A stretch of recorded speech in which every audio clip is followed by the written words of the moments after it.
এজন্যই আমাদের জীবনের সংবিধানের বেসিক এবং মৌলিক ভিত্তি হবে কোরআন মাজিদ, যেটা আমার পারিবারিক জীবনেও হবে, যেটা আমার সামাজিক জীবনেও হবে, যেটা আমার রাষ্ট্রীয় জীবনেও হবে। আমার সব জীবনে আমার সংবিধান কি বলেন? কোরআন। সব ক্ষেত্রেই কোরআনের বাস্তবায়ন যেখানে আছে সেখানেই আল্লাহর রহমত আছে।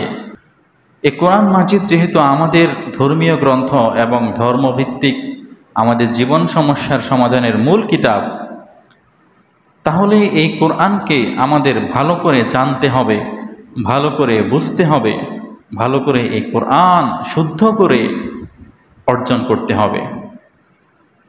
যারা ব্যারিস্টার হয়, আইন বিশেষজ্ঞ হয় এবং যারা আদালতে কাজ করে পৃথিবীর সকল রাষ্ট্রেই, তারা তাদের দেশের সংবিধানকে টপ টু বটম, শুরু থেকে শেষ পর্যন্ত টাটকা মুখস্থ রাখতে হয়।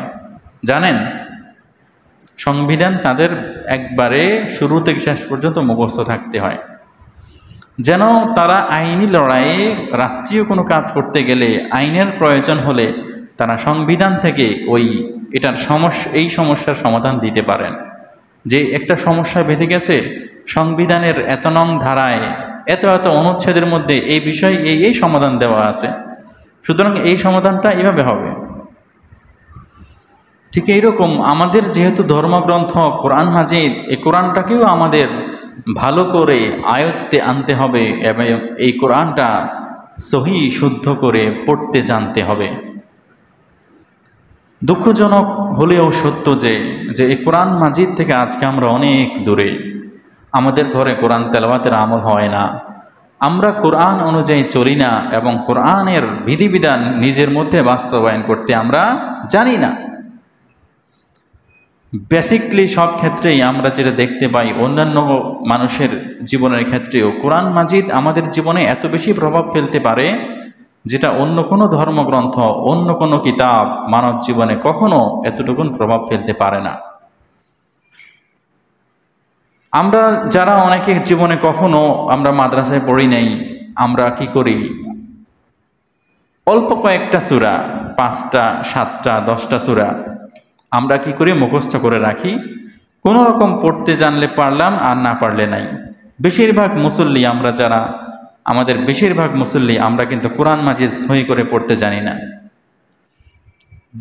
যে ব্যক্তি না কোরআন মাজিদ সহি করে পড়তে পারে না, তার উপরে সরাসরি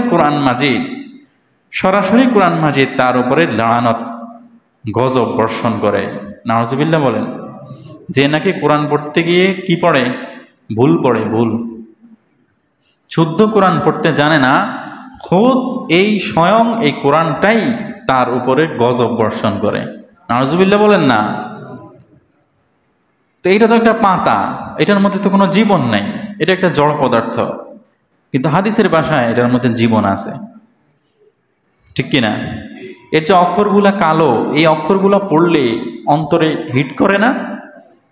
এই অক্ষরগুলা পড়ে মানুষ হেদায়েত পায় না? পায়।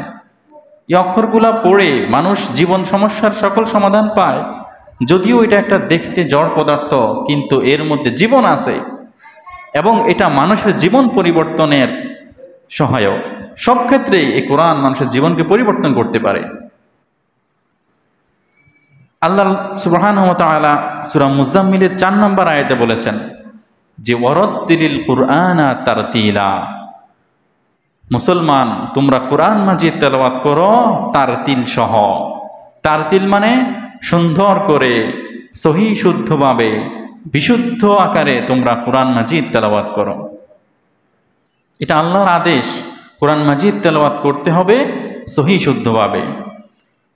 হাদিস শরীফে আল্লাহ রাসূল সাল্লাল্লাহু আলাইহি ওয়াসাল্লাম বলেছেন, সহিহ বুখারীর হাদিস, খায়রুকুম মান তাআল্লামাল কুরআনা ওয়া আল্লামা, তোমাদের মধ্যে সর্বশ্রেষ্ঠ ব্যক্তি হচ্ছে ওই ব্যক্তি যে নিজে এই কোরআন মাজিদ শিখে এবং অন্যকেও শিখায়। সুবহানাল্লাহ বলেন। এই কোরআন যে নিজে শিখেছে, অন্যকেও শিখিয়েছে, তোমাদের মধ্যে সর্বশ্রেষ্ঠ ব্যক্তি হচ্ছে ওই ব্যক্তি। সুবহানাল্লাহ বলেন না। তাহলে এটা কারা? আমাদের সমাজে হাফেজ সাহেবরা, আলেম ওলামা ইকরাম, তাই না? কিন্তু আমাদের চোখে সর্বশ্রেষ্ঠ ব্যক্তি হচ্ছে কারা? যারা সরকারি চাকরিজীবী, বিসিএস ক্যাডার, সচিবালয়ে চাকরি করে, মন্ত্রী, এমপি, শয়তান, বদমাইশ, এরা হলো আমাদের চোখে দামি লোক, যার গাড়ি আছে, বাড়ি আছে, শিল্প কারখানা আছে। ঠিক কিনা? কথা কি ভুল বলছি আমি? আমাদের সমাজে যদি এরকম বিত্ত বৈভব অর্থওয়ালা থাকে, যে অনেক টাকা আছে, ঢাকা শহরে বড় শিল্প প্রতিষ্ঠান চালায়, হে যদি এলাকায় গাড়ি নিয়ে ঢোকে, তার প্রতি সবার দৃষ্টিভঙ্গি একটু অন্যরকম থাকে না? এ অনেক টাকাওয়ালা লোক। সমাজের কোনো বড় ধরনের অর্থনৈতিক প্রয়োজন হলে 4-5 জন গ্রুপ করে শ্রদ্ধা করে তার কাছে গিয়ে যায়, তার কাছ থেকে টাকার সাহায্য চায়। কিন্তু আল্লাহর কোরআনের ভাষায়, আল্লাহ নবীর হাদিসের ভাষায় শ্রেষ্ঠ ব্যক্তি হলো যিনি কোরআন মাজিদ শিখেছেন এবং অন্যকেও শিক্ষা দিচ্ছেন। সুবহানাল্লাহ বলেন। তো কোরআন যেটাকে শ্রেষ্ঠ বলেছেন, আমার আপনার অন্তরে সেটাই শ্রেষ্ঠ হিসেবে বদ্ধমূল হতে হবে। তার যত টাকাওয়ালা হোক না কেন, যত বিত্ত বৈভবওয়ালা হোক না কেন, তার মধ্যে যদি আল্লাহর কোরআন না থাকে, তার প্রতি আমার শ্রদ্ধাবোধ থাকতে পারে না।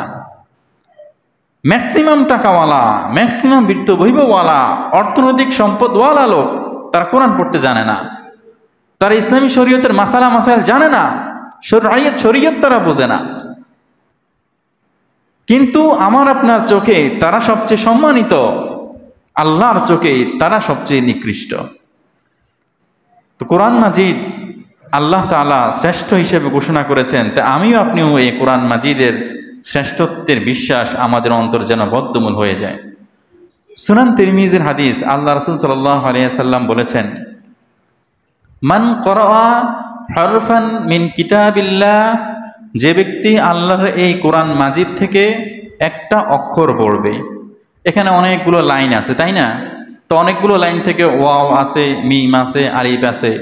আপনি শুধু ওয়াওটা উচ্চারণ করলেন, মাত্র একটা অক্ষর আপনি পড়লেন। মান ক্বারাআ হরফান মিন কিতাবিল্লাহ, যে ব্যক্তি আল্লাহর এই কিতাব থেকে একটা হরফ পড়ে, ফালাহু হাসানাতুন, সে একটা নেকি পাবে। সুবহানাল্লাহ। তবে ওয়াল হাসানাতু বিআশরি আমসালিহা, তবে একটা নেকি 10টা নেকির সমপর্যায়ের সওয়াব। সুবহানাল্লাহ বলেন। তাইলে এক নেকি যদি 10 নেকির মতো হয়, তাহলে এক হরফ পড়লে কয় নেকি সওয়াব? 10 নেকি। কয় নেকি? 10 নেকি। আল্লাহ নবী সাল্লাল্লাহু আলাইহি সাল্লাম তারপরে বলেছেন, লা আকুলু আলিফ লাম মিম হারফুন, আমি বলি না যে তোমরা যে কোরআন শরীফের শুরুতে পড়ো আলিফ লাম মিম ত সিন মিম ইয়াসিন, কোরআন শরীফের শুরুতে এরকম ছোট ছোট অক্ষর আছে না, এগুলোর কোনো অর্থ কেউ জানে না, খোদ বিশ্বনবীও জানে না। এটার অর্থ একমাত্র আল্লাহ তাআলাই জানেন। পৃথিবীর কোনো মানুষ এই শব্দগুলোর অর্থ জানে না। এই অক্ষরগুলা আল্লাহ নবী বলেছেন, লা আকুলু আলিফ লাম মিম হারফুন, আমি বলি না এই যে আলিফ লাম মিম এটা একটা হরফ, না, বরং বাল আলিফুন হারফুন, বরং আলিফ একটা হরফ, ওয়া লামুন হারফুন, মিম একটা হরফ, লাম একটা হরফ, ওয়া মিমুন হারফুন, এবং মিম একটা হরফ। সুবহানাল্লাহ বলেন না। সুতরাং আলিফ লাম মিম বললে কত নেকি পাওয়া যাবে? 30 নেকি। কয় নেকি? 30 নেকি। প্রতি হরফে 10 নেকি, আর আলিফ লাম মিম 3 হরফ, এখানে 3টা বললে 30 নেকি পাওয়া যাবে। বোঝা গেল কোরআন মাজিদের অর্থ না বুঝে পড়লেও সওয়াব হয়। কোরআন মাজিদের অর্থ না বুঝে পড়লেও কি হয়? বলেন না, সওয়াব হয়। একদল আছে যারা বলে কোরআন মাজিদ পড়তে হলে অর্থ বুঝে পড়তে হবে, অর্থ না বুঝে কোরআন পড়লে সওয়াব হয় না। আহলে হাদিস লামাযহাবীরা এটা প্রচার করে, তাদের এই কথাটা ভুল। কোরআন মাজিদ পড়তে হলে, কোরআন মাজিদের শব্দের সওয়াব পেতে হলে অর্থ বোঝা জরুরি না। যদি অর্থ বোঝা জরুরি হইতো তাহলে বিশ্বনবী সাল্লাল্লাহু আলাইহি ওয়াসাল্লাম তিনি কথা বলতেন না যে আলিফ লাম মিম এটা পড়লে 30টা নাকি সওয়াব হবে। বিশ্বনবী কথা বলতেন না। কোরআন মাজিদ দেখে দেখে পড়লেই সওয়াব, আপনি অর্থ বোঝেন আর না বোঝেন। তবে হ্যাঁ, কোরআন মাজিদ যেহেতু আমার আপনার জীবনের সংবিধান, জীবন সমস্যার সমাধানের বেসিক কিতাব, এটার অর্থ বোঝা অবশ্যই জরুরি। প্রতিটা মানুষকে এই কোরআন মাজিদের অনুবাদ বুঝে বুঝে পড়া, কোরআন মাজিদের ব্যাখ্যা ভালো করে বোঝা প্রত্যেকটা মানুষের জন্যই কি জরুরি, প্রত্যেকটা মানুষের জন্যই জরুরি। আল্লাহ নবী সাল্লাল্লাহু আলাইহি সাল্লাম আরেকটা হাদিস শরীফে বলছেন যে ইকরাউল কুরআন, তোমরা কোরআন মাজিদ তেলাওয়াত করো বেশি বেশি। তোমরা কোরআন মাজিদ বেশি বেশি করে কোরআন মাজিদ কি করো? ফাইন্নাহু ইয়াতি ইয়াউমাল কিয়ামাতি শাফিআন লিআসহাবিহি, কেননা এই কোরআন মাজিদ কিয়ামতের দিন কোরআন তেলাওয়াতকারীর পক্ষে সাক্ষী দিবে। সুবহানাল্লাহ বলেন। এই কোরআন মাজিদ কিয়ামতের দিন কি করবে? কার পক্ষে? তেলাওয়াতকারীর পক্ষে। যে কোরআন তেলাওয়াত করে তার পক্ষে সাক্ষী দিবে। অনেক দামি কথা না? আমি কোরআন তেলাওয়াত করবো, স্বয়ং কোরআন আমার পক্ষে খাড়াই যাব, সেদিন আমাকে জাহান্নামে যাইতে দিবে না। সেদিন আমার পাপের পাল্লা যদি ভারীও হয়ে যায়, সেদিন কিন্তু কোরআন আমার পাশে হেল্পার হিসেবে দাঁড়াবে। তেলাওয়াত বেশি করলে এই কোরআন মাজিদ কিয়ামতে আমার সবচেয়ে বড় সহযোগী হবে এবং সবচেয়ে বড় সাহায্যকারী হিসেবে গণ্য হবে। সহিহ মুসলিমের হাদিস, আল্লাহ রাসূল বলেছেন, ইয়াতি ইয়াউমাল কিয়ামাতি বিল কুরআন ওয়া আহলুহু আল্লাযীনা কানু ইয়ামালুনা বিহি ফিদ দুনিয়া। কিয়ামতের দিন আসবে, নিজেই আসবে এবং কোরআন মাজিদ আসবে তাদেরকে নিয়ে যারা এই কোরআন অনুযায়ী আমল করেছে। তাদেরকে নিয়ে কোরআন মাজিদ হাসরের ময়দানে উপস্থিত হবে। হাসরের ময়দানে কোরআন মাজিদ উপস্থিত হয়ে ইয়াতাকাদ্দামুহু সূরাতুল বাকারা ওয়া আল ইমরান, তার সামনে সূরা বাকারা, সূরা আল ইমরান, দুই সূরা একসাথে এসে হাজির হয়ে যাবে। হাজির হয়ে কি করবে? দুই সূরাই তর্ক শুরু করে দিবে যে এই পাঠক সে আমাকে বেশি বেশি পড়েছে, আমি তাকে জান্নাতে নিব। সূরা আল ইমরান বলবে এই পাঠক আমাকে বেশি বেশি পড়েছে, আমি তাকে জান্নাতে নিব। সুবহানাল্লাহ বলেন না? মানে দুই সূরা বলবে সে আমার পাগল ছিল, আমি তারে নিয়ে নিব। আল ইমরান বলবে আমার পাগল ছিল, আমাকে নিয়ে। ঠিক এভাবে কিয়ামতের দিন আল্লাহর কোরআন মাজিদের সূরাগুলো, আয়াতগুলা আমার আপনার পক্ষে সাক্ষী দিবে, আমাদেরকে টেনে টেনে জান্নাতে নিয়ে যাবে। তাই কোরআন মাজিদ বেশি বেশি তেলাওয়াত করা এটা উচিত কিনা বলেন? এটাকে আমাদের জন্য উচিত, বেশি করে কোরআন তেলাওয়াত করা উচিত। আজকের বিলুপ্ত আমল, যতগুলো আমল আমাদের সমাজ থেকে বিলুপ্ত হয়ে গেছে, এর মাঝে একটা হলো তিলাওয়াতুল কুরআন। কোরআন তেলাওয়াতের আমল আমাদের সমাজে কি নাই? আসেনি? একটা সময় ছিল, আজ থেকে 20-25 বছর আগেও, ফজর নামাজের পরে, ফজর সালাত আদায় করার পরে যদি রাস্তায় হাঁটা হইতো, তাহলে হাঁটার সময় ঘর থেকে কোরআন মাজিদের আওয়াজ আসতো। ঠিক কিনা? আপনারা তো মুরব্বীরা বলতে পারবেন। মুরব্বীরা যারা ছোট, মানে মোটামুটি জেন জেডের অধিকারী যারা, জেন জেড প্রজন্মের যারা, এরা হয়তো বলতে পারবে না। এর আগের প্রজন্মের যারা, এরা বলতে পারবে। কিন্তু এই সময়ে এসে কোরআন মাজিদের তেলাওয়াতের আওয়াজ শোনা যায় না, কোথাও এই আওয়াজটা নাই। কোরআন মাজিদ যার ঘরেই আছে দেখবেন ধুলা বালু, সব জায়গা পরিষ্কার, কিন্তু কোরআন মাজিদ পরিষ্কার নাই। ঠিক কিনা? কোরআন মাজিদ কোন রকম একটা মোড়া দিয়ে ধুয়ে রাখছে, জীবনে কোনোদিন এই কোরআন শরীফ ধরেও পড়ে না। আমরা এখানে যারা আছি এমন মানুষও আমরা আছি যে মানে যাকে জিজ্ঞাসা করলে সে বলতে পারবে না সে জীবনে কোন দিন কোরআন শরীফ পড়ছে, সে ওই হিসাবটা সুনির্দিষ্ট করে বলতে পারবে না। এমনও হতে পারে 1 বছর আগে যে কত রমজান গেছে, রমজানে পড়ছে, এই পর্যন্ত আর কোরআন শরীফ আর ধরেও নাই। ঠিক কিনা? এখন কোনোদিন সকালবেলাও পড়ে না, বিকালেও পড়ে না, দিনেও পড়ে না, রাতেও পড়ে না। কোরআন মাজিদ থেকে আজকে দূরে সরে যাওয়ার কারণেই আমরা, আমাদের মুসলিমদের এত এত অধপতন। সব জায়গায় আমাদের অধপতন। আমরা কোথাও, শুধু বাংলাদেশ না, পৃথিবীর কোথাও আমাদের মুসলিমদের অবস্থান শক্ত না। সব জায়গায় আমরা দুর্বল, যেখানে যাই সেখানেই দুর্বল। কাফেররা আমাদের উপর অত্যাচার করে, নির্যাতন করে। এটার একটা মৌলিক এবং মুখ্য কারণ আমরা কোরআন থেকে দূরে। কোরআন পড়ি না, কোরআন তেলাওয়াত করি না, সে অনুযায়ী আমল করি না, জীবনকে সে অনুযায়ী গড়িয়ে তুলি না। হাদিস শরীফে এই ব্যাপারে খুব ভয়াবহ ধমকি দেওয়া আছে, যে নাকি কোরআন শরীফ পড়ে না, কোরআন অনুযায়ী আমল করে না, কোরআন মাজিদে আছে স্বয়ং রাসূল সাল্লাল্লাহু আলাইহি ওয়াসাল্লাম কিয়ামতের দিন তার বিরুদ্ধে অভিযোগ করবে। নাউযুবিল্লাহ কন্না। বিশ্বনবী যদি আপনার বিরুদ্ধে অভিযোগ, আমার বিরুদ্ধে অভিযোগ নিয়ে দাঁড়াই যায়, কি অবস্থা হইব? আল্লাহ তাআলা কোরআন মাজিদে বলেছেন, ওয়াকালার রাসূল ইয়া রাব্বি ইন্না কওমি ইত্তাখাযু হাযাল কুরআনা মাহজুরা। সেদিন রাসূল বলবেন, হে আমাদের রব, ইয়া রব, ইন্না কওমি ইত্তাখাযু হাযাল কুরআন, নিশ্চয় আমার এই কওম যারা গোটা আমার উম্মত, তারা এই কোরআনকে ছেড়ে দিয়েছে, এই কোরআনকে তারা ধরে নাই। সুতরাং আপনি তাদেরকে ধরেন, তাদেরকে শাস্তি দেন।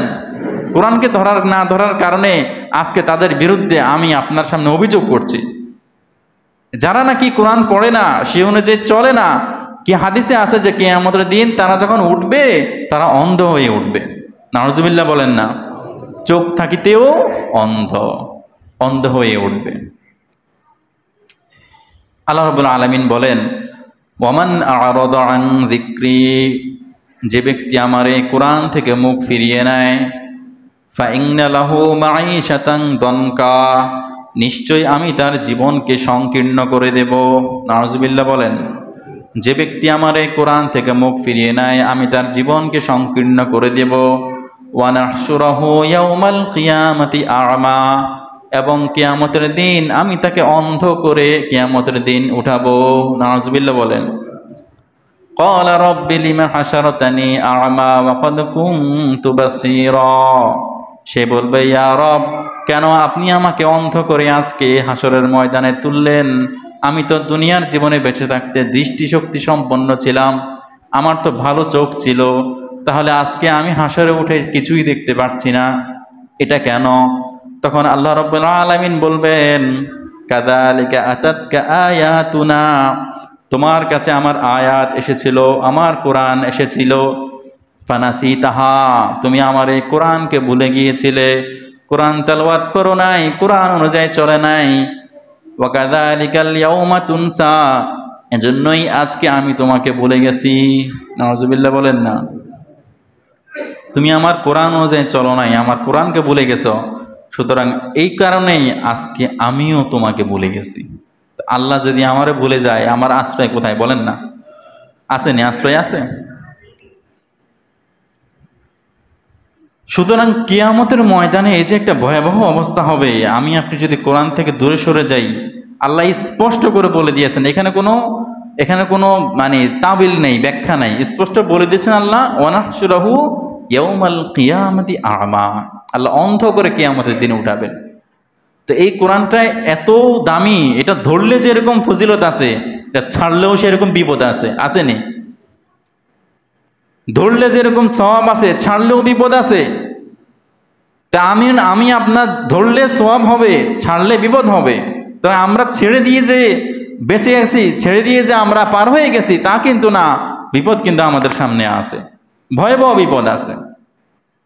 আরেক জায়গায় আল্লাহ রাসূল বলেছেন, আল্লাহ তাআলা বলেছেন যে, ওয়ালাকাদ যারানা লিজাহান্নামা কাসীরাম মিনাল জিন্নি ওয়াল ইনস, নিশ্চয় আমি এমন অনেক মানুষ সৃষ্টি করেছি, অনেক জিন সৃষ্টি করেছি, লাহুম কুলুবুল লা ইয়াফকাহুনা বিহা, যে মানুষ এবং জিনদের অন্তর আছে কিন্তু তারা তাদের অন্তর দিয়ে কোনো কিছু বোঝে না। ওয়ালাহুম আযানুল লা ইয়াসমাউনা বিহা, তাদের কান আছে কিন্তু তারা কান থাকতেও তারা বধির। ওয়ালাহুম আ'য়ুনুল লা ইউবসারুনা বিহা, তাদের দৃষ্টিশক্তি চোখ থাকা সত্ত্বেও তারা অন্ধ। উলাইকা কাল আনআমি বাল হুম আদল, এরা হলো পশুর মতো। আল্লাহ বলছেন বাল হুম আদল, বরং তারা পশুর চেয়েও নিকৃষ্ট। নাউজুবিল্লাহ বলেন। কারা?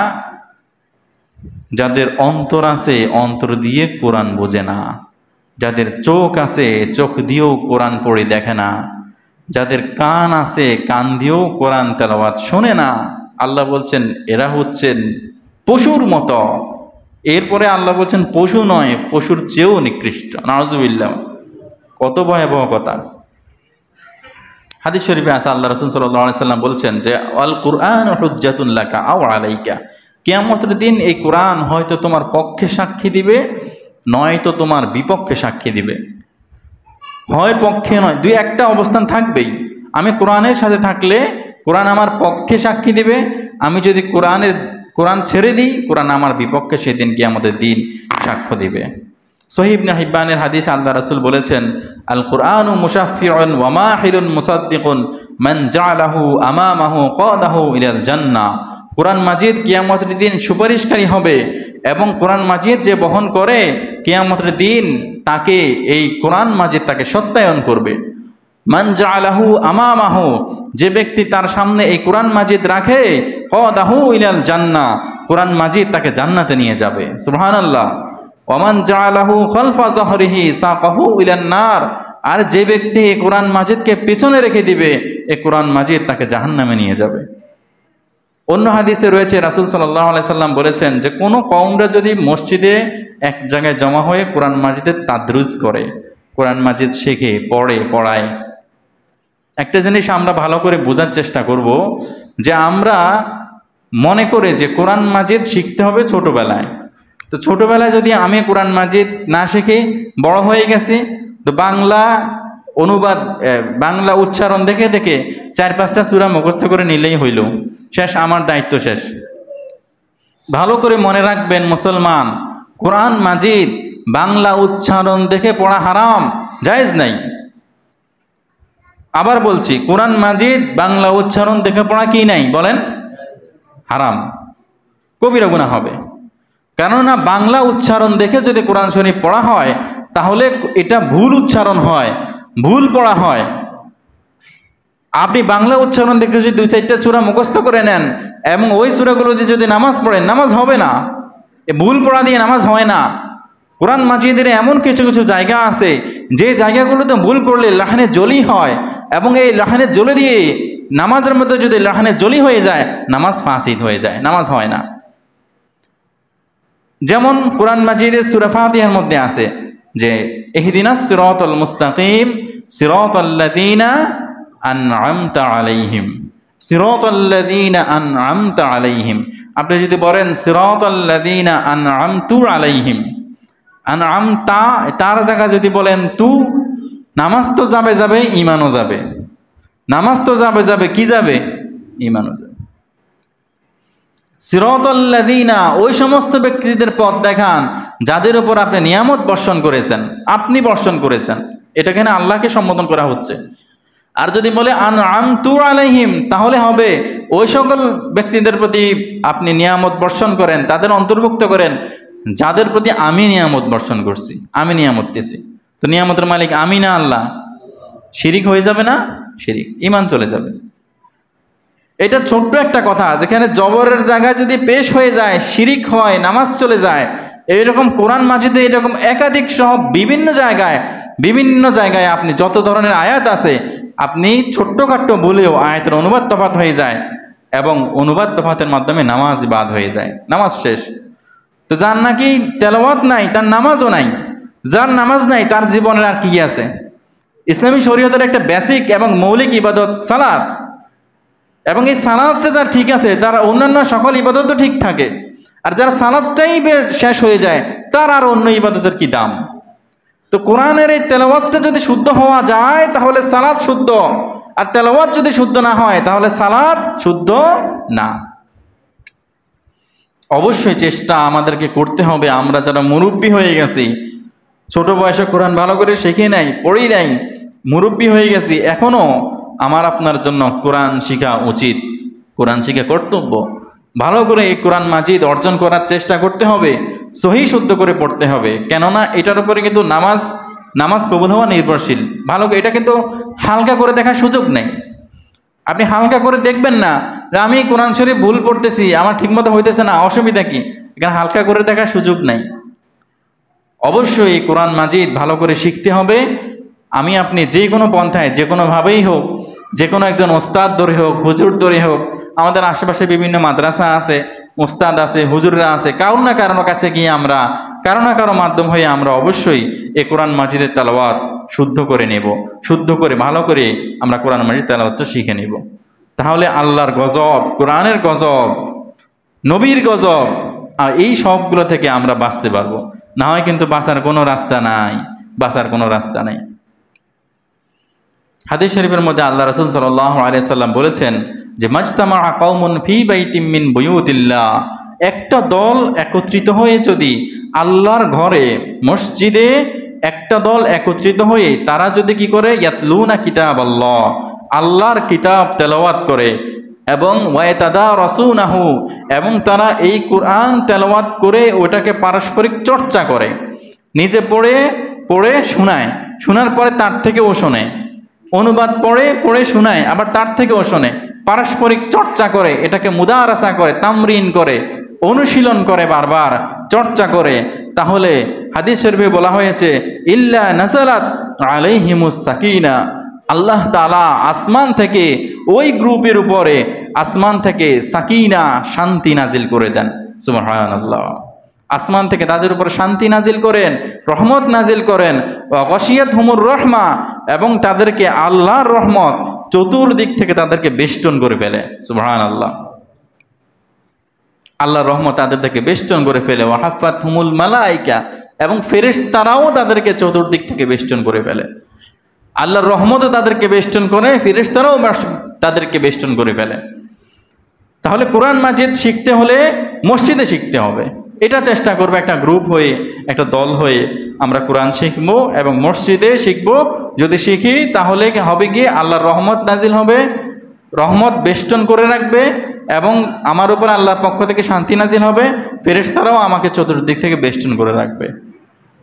অন্য এক হাদিসের মধ্যে রয়েছে, সহিহ বুখারীর হাদিস, আল মাহিরু বিল কুরআন মা'আস সাফারাতিল কিরামিল বারারা, যে নাকি কোরআনের পারদর্শী হয়, কোরআন শেখে, কোরআন জানে, কোরআন বোঝে, কিয়ামতের দিন সে থাকবে মা'আস সাফারাতিল কিরামিল বারারা, ওই সকল ফেরেশতা যারা নাকি মানুষের আমল নামা লিখে তাদের সাথে, এবং ওই সকল ফেরেশতা যারা আল্লাহর কাছে স্পেশালি সম্মানিত ফেরেশতা, যাদের অন্যান্য সকল ফেরেশতার চেয়েও আলাদা স্পেশালিটি আছে।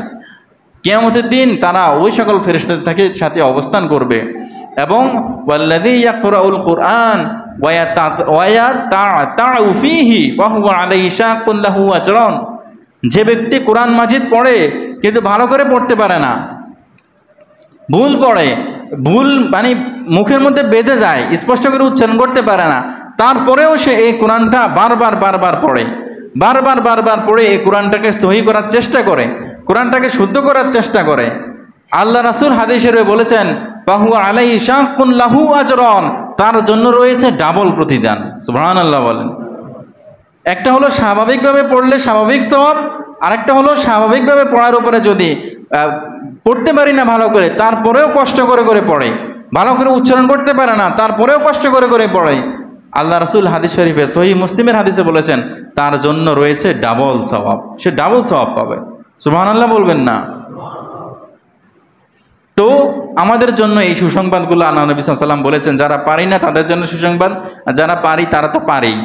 হাশরের ময়দানের দিন তাদের মাথায় মুকুট পরানো হবে, তাদেরকে জান্নাতের স্পেশাল অবস্থানে রাখা হবে, তাদেরকে বলা হবে তুমি পড়তে পড়তে উপরের দিকে ওঠো, যত আয়াত পারো তত আয়াত পড়তে পড়তে উপরের দিকে ওঠো, যতক্ষণ পর্যন্ত তোমার পড়া শেষ হবে সেখানে তোমার অবস্থান জান্নাতের মধ্যে সেখানে তোমার অবস্থান হবে। এইভাবে কোরআন মাজিদ তেলাওয়াতকারীকে হাদিস শরীফে সম্মান দেওয়া হয়েছে, যারা পারে না তাদের প্রতি উৎসাহ দেওয়া হয়েছে এবং ভীতি প্রদর্শন করা হয়েছে। তাইলে আমরা কোরআন শরীফ ভালো করে শিখবো তো ইনশাআল্লাহ? যারা কোরআন শরীফ পারি না তারা পড়া শিখবো তো ইনশাআল্লাহ? বলেন না? সবাই শিখবো। কেন শিখবো বলেন? কোরআন মাজিদ শিখবো কেন? কি লাভ শিখলে? বলেন, কোরআন মাজিদ শিখলে কি লাভ? কোরআন মাজিদ শিখলে নামাজ সহি হবে, নামাজ সহি হইলে কি পাবো? জান্নাত। এটা হলো বেসিক জিনিস। একটা লাভ তো হাজার হাজার লাভ আছে, কিন্তু মৌলিক যেটা দরকারি সেটা হলো কোরআন শুদ্ধের সাথে নামাজ শুদ্ধের সম্পর্ক। কোরআন শুদ্ধ নাই তো নামাজও শুদ্ধ নাই, কোরআন হবে তো নামাজও হবে, কোরআন নাই তো নামাজ নাই। এই জায়গাটা আমরা অবশ্যই ভালো করে চেষ্টা করব, আমাদের সকল ভুল ত্রুটিকে আমরা বাদ দিয়ে যোগ্য এবং যিনি আলেম ভালো বোঝেন তার সাথে থেকে তাদের সাথে পরামর্শ করে আমরা কোরআন মাজিদ ভালো করে শিখে নিব, ভালো করে অর্জন করে নিব ইনশাআল্লাহ। আল্লাহ তাআলা আমাদের সবাইকে এই কোরআন মাজিদ অনুযায়ী চলার তৌফিক দান করুক, বলি আমিন। আমাদের সবাইকে কোরআন মাজিদ তেলাওয়াত করার তৌফিক দান করুন, বলুন আমিন। যারা কোরআন মাজিদ আমরা মোটেই তেলাওয়াত করি না, কমপক্ষে আজকে থেকে আমরা প্রতিদিন যারা ভালো করে পড়তে পারি যেন কমপক্ষে 10 পৃষ্ঠা প্রতিদিন আমি পড়ি। সকালবেলা ফজরের সালাতের পরে কমপক্ষে 10 পৃষ্ঠা যেন কোরআন তেলাওয়াত হয়। আর যারা মোটামুটি পারি তারা 5 পৃষ্ঠা হলেও কোরআন মাজিদ পড়ার চেষ্টা করব। আকাবির উম্মতে আমাদের আকাবির বড় ওলামায়ে কেরাম যারা আছেন তারা 7 দিনে 1 খতম দিতেন, কেউ আছে 1 দিনে 1 খতম দিয়ে ফেলতেন। তারা এত বেশি কোরআন পড়তেন, যে জন্য তাদের জীবনগুলোতে আলোকিত ছিল। আর আমরা ছেড়ে দিয়েছি, আর আমাদের নাই ব্যক্তি জীবনে শান্তি, নাই পরিবারে শান্তি, নাই রাষ্ট্রে শান্তি। আসেনি কোথাও শান্তি, আসেনি কন না, শান্তি কোথাও নাই। আল্লাহ তাআলা আমাদেরকে তৌফিক দান করুক। ওয়া আখিরু দাওয়ানা আলহামদুলিল্লাহি রাব্বিল আলামিন।